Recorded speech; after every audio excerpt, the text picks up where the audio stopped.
નેત્રંગ તાલુકામાં મેઘરાજાની 6 કલાકમાં ધમાકેદાર બેટિંગ કરતા 7 ઇંચ વરસાદ થતા જળબંબાકારની પરિસ્થિતિ ઉદ્ભવી, જેના પગલે જનજીવનને વ્યાપક અસર થવા પામી હતી।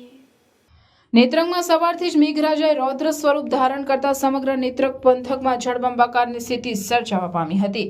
નેત્રંગના જીન બજાર, ગાંધી બજાર અને જૂની નેત્રંગ અને ગામના નીચાણવાળા વિસ્તારમાં આવેલ ઘરોમાં વરસાદી પાણી ઘૂસતા ઘરવકરીનો સામાન, જીવન જરૂરિયાતની ચીજવસ્તુને ભારે નુકસાન પહોંચ્યું હતું। નેત્રંગ તાલુકાના સીમમાંથી પસાર થતી અમરાવતી, ટોકરી, મધુવંતી, કરજણ અને કીમ નદીમાં ઘોડા પુરાવતા નદી કાંઠાના કેટલાક ગામો સંપર્ક વિહોણા બન્યા હતા।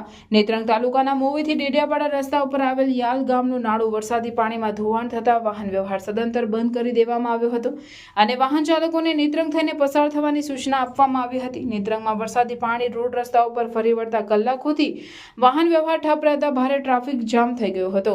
કોઈ અનિચ્છનીય બનાવ નહીં બને તે માટે મામલતદાર અને પોલીસ કર્મચારીઓ ખડે પગે ફરજ ઉપર તૈનાત કરી દેવામાં આવ્યા હતા। જો કે બપોરના 12 વાગ્યા બાદ વરસાદી જોર નરમ પડતા તંત્રએ રાહતનો શ્વાસ લીધો અને સ્થિતિ થાળે પડવા લાગી હતી।